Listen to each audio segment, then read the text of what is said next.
You are watching 2+U Nevada, and I am so excited to have Marcia Cuddy-Brazel here, the executive director of I Got You Reno, and I am so proud of what you have done for our community in just a few years. Give us the history of I Got You Reno. It is a very short history. Actually, we were only 2.5 years old, and we just became the first furniture bank in the state of Nevada. So in 2.5 years, we have gone from being in my garage, which my husband kicked me out of not long after we started, to having a 5,000 square foot facility in South Reno. So proud of you. You recently broke ground on that location. So we'll talk about that here in just a second.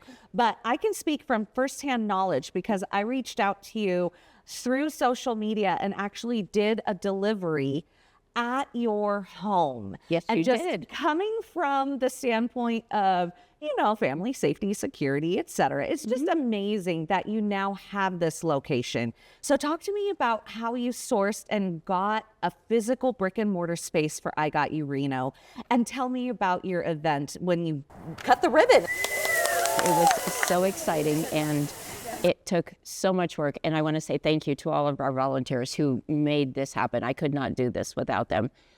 We are an all-volunteer agency, so anyone who wants to come and help, please call us. We would love the help. We have so many opportunities for people to volunteer. But we started off, as I said, in my garage. Then we moved into what I thought was going to be a few storage units. Then we went into one small warehouse and got a second small warehouse, and plus the storage units.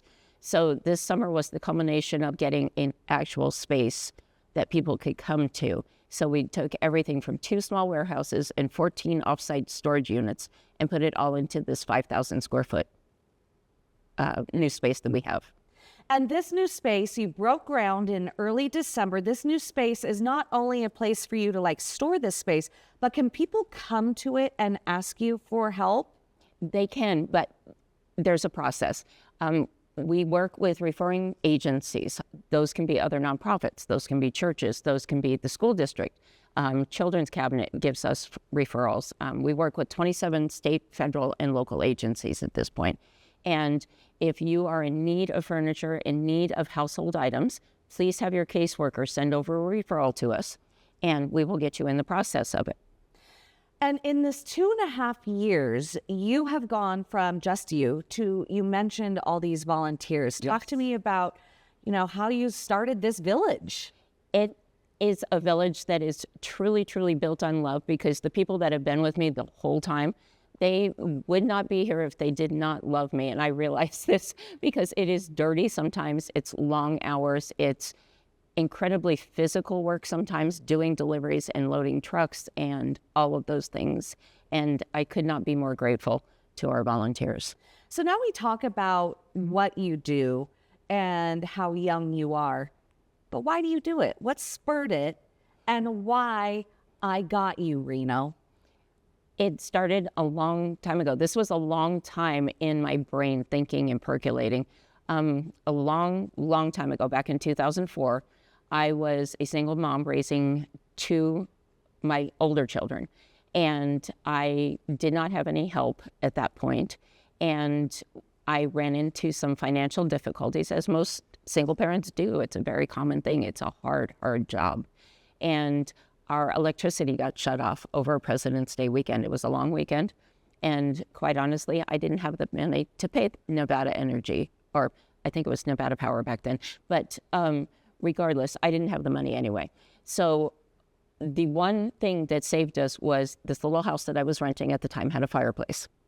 And so my 2 older children and I pretended we were camping, and they were young enough to buy that we were camping this whole weekend.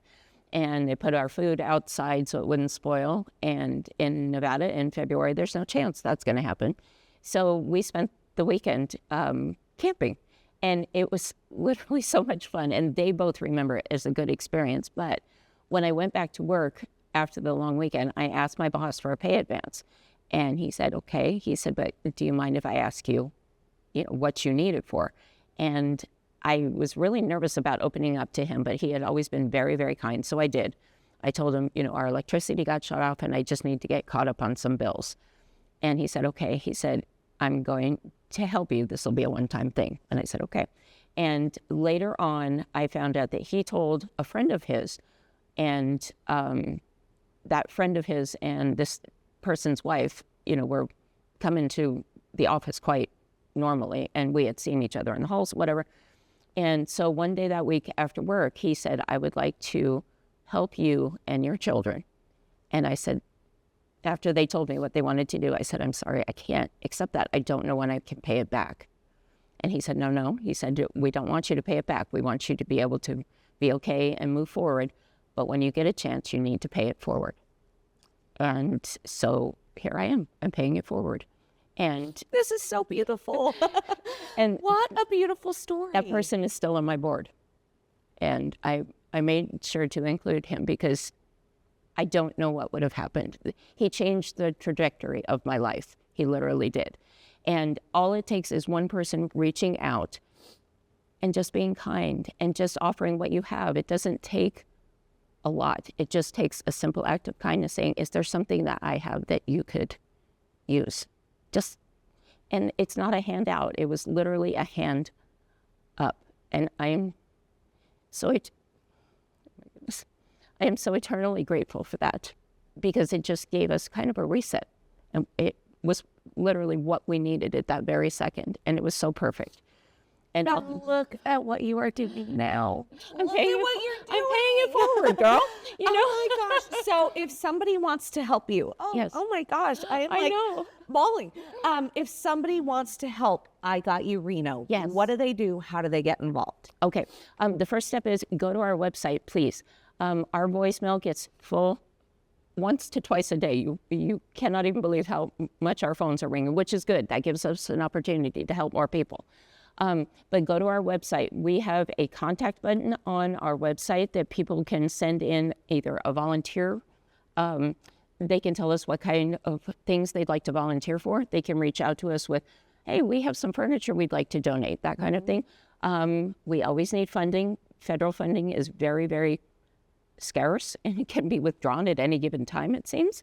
So funding is phenomenal, and anything helps. Anything helps. We take everything a household needs to be reset, from toasters and silverware to blankets and, bigger furniture like couches. And all we ask is that it's in clean condition. It's, it's ready to go on to its new home. Marcia, thank you for everything that you do to serve community. Thank you. You're watching 2+U Nevada.